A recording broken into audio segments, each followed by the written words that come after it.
to find you guilty of aggravated robbery. I'm going to sentence you to a term of 25 years in the institutional division.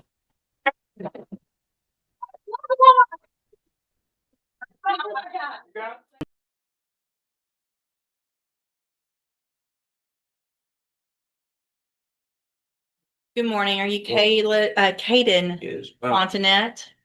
And this is 25 DCCR 1759. Mr. Fontanet was previously in court, entered a plea of guilty. An 18-year-old walks into a convenience store with a gun, terrorizes the clerk, and now stands before the judge. The prosecutor shows the shocking surveillance video, and the judge makes it very clear: enough is enough. This is not just another robbery case. This is a judge sending a strong message to young violent offenders. Plea of guilty to the first-degree felony offense of aggravated robbery. It was an unagreed plea. I've received the pre-sentence report. Have you both had an opportunity to review that report? We have, Your Honor. The state has, Judge. Are there any additions or corrections to the report? Not from the defense. Not from the state, Judge. And Mr. Coleman, you said you have a witness or some evidence? Actually, Judge, Mr. Rojas has graciously stipulated to the admission of the surveillance video from the convenience store in question. So Okay. I need to call my custodian record. With the court's permission, first of all, I'm offering. Any other evidence or witnesses? So just brief argument if I may. Any other evidence or witnesses for Mr. Rojas? No, Your Honor, just like. Mr. Rojas, you may make argument first. Thank Go you, ahead. Judge. And obviously, after seeing that video, it makes what we're asking for harder to do. And what we're here asking for this morning, Judge, is probation. Mr.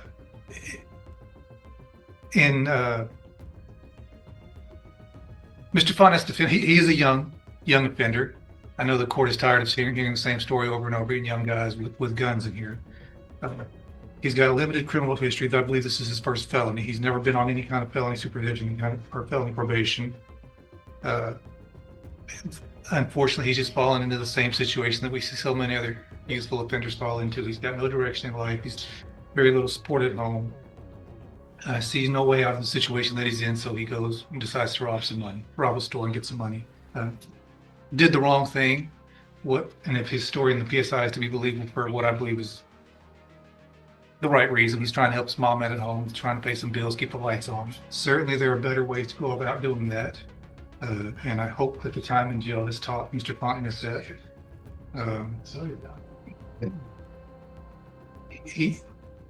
that we've got options here, Judge. We can send him to prison or we can put him on probation. Certainly, he's on the road if this conduct continues. He's on the road with prison. I don't know that the day is the best time to make that exit for him. He's got a long life to live. We can send him to prison. He can be there for a few years and come back out. I don't know that he's going to get the help that he really needs in prison. There are programs available on probation that if he's serious about turning his life around, like he says in the PSI, those programs can help him. And if he does take advantage of those, it in turn would make the community a little bit safer. Because there'd be one less guy running around with a gun when he does get out of prison, if that were the road that you chose to take.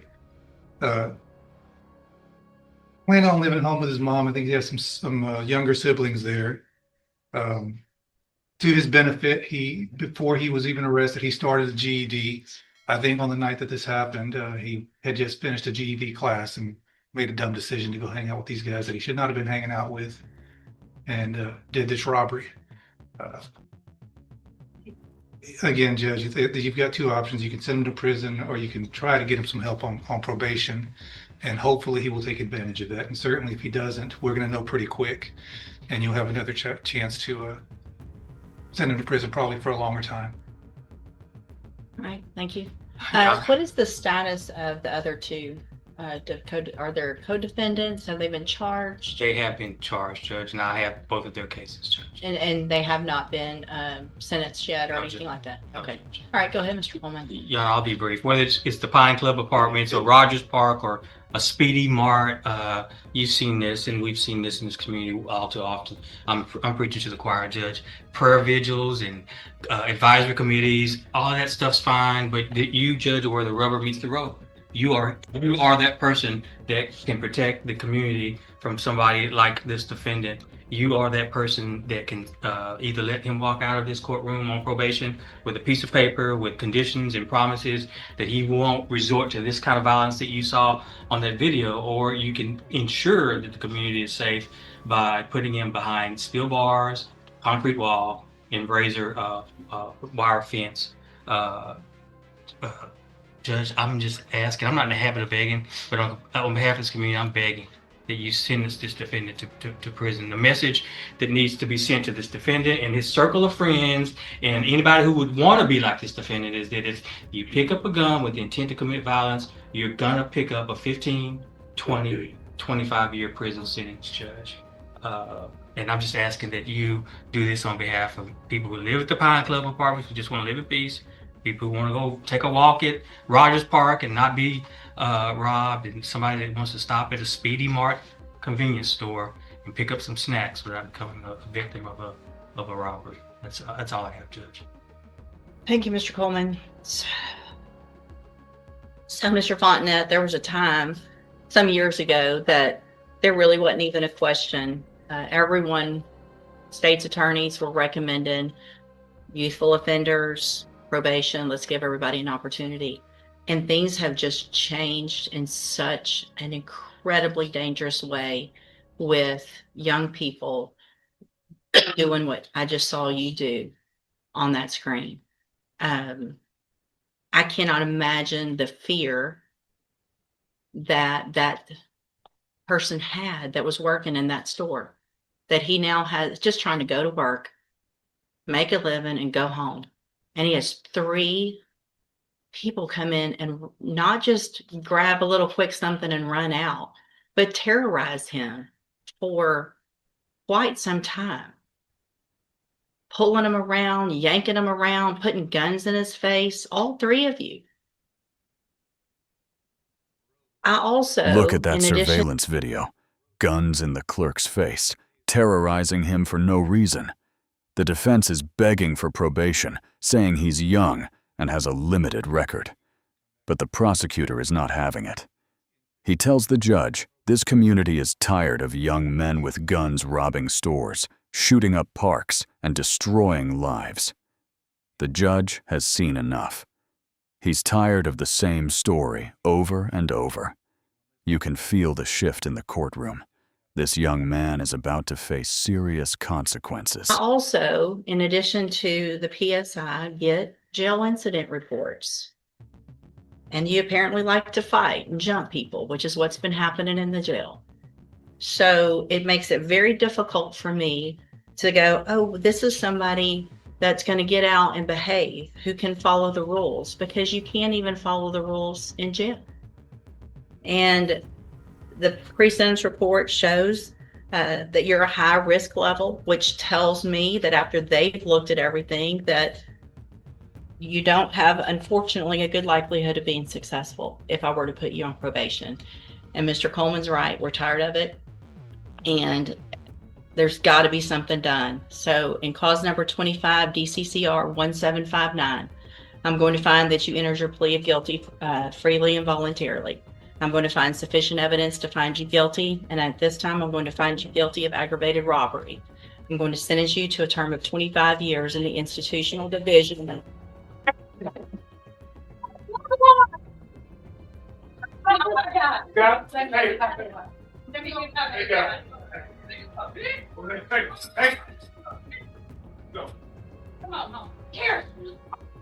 going to sentence you to a term of 25 years in the institutional division of the Texas Department of Corrections. You will receive credit on that sentence for any time that you've been in custody that the law gives you the right to receive.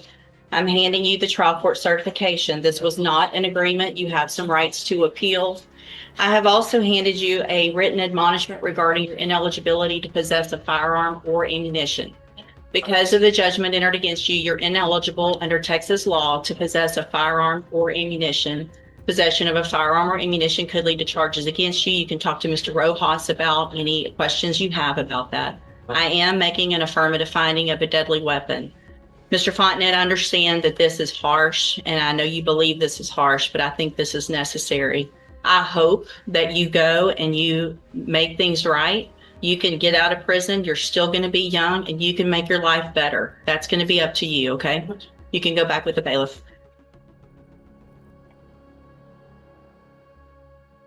I'm preaching to the choir, Judge. Prayer vigils and advisory committees, all that stuff's fine, but you judge where the rubber meets the road. You are that person that can protect the community from somebody like this defendant. I'm going to sentence you to a term of 25 years in the institutional division.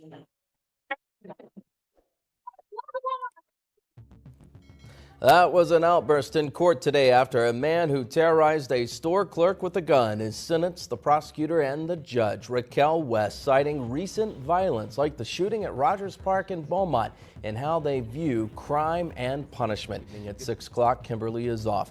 The Jefferson County District Attorney's Office listening to the public's plea for harsher prosecution against violent offenders. Judge West making it happen during sentencing today. KFDM's Amon Abraham live in studio with reaction here at 6. Amon.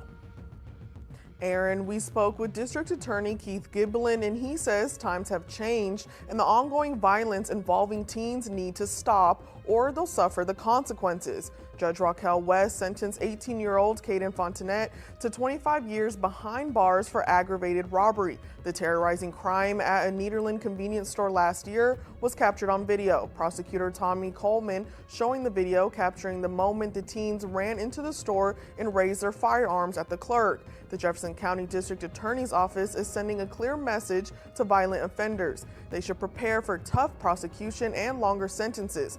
Coleman brought up multiple violent crimes, including the shooting at Rogers Park and others, saying enough is enough. The district attorney says it goes beyond just this case.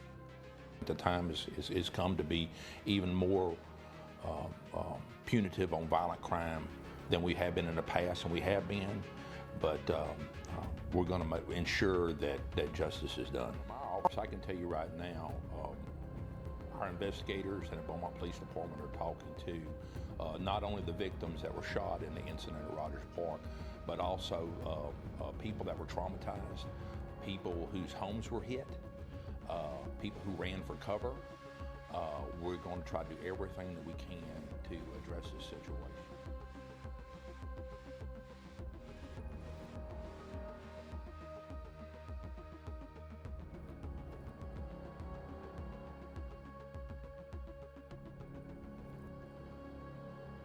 "18-year-old Caden Fontenay was sentenced to 25 years in prison for aggravated robbery after he and others terrorized a convenience store clerk at gunpoint. The judge made it clear, young people committing violent crimes will face harsh punishment to protect the community. This case reflects a growing frustration with rising youth violence and a strong stance from the court that enough is enough. If this powerful and intense courtroom sentencing hit you hard, smash that like button right now. Drop your thoughts in the comments.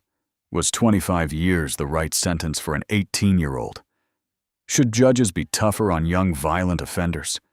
And don't forget to subscribe and turn on notifications for more raw courtroom breakdowns like this. Share this video if it made you think. Thanks for watching. We'll see you in the next one.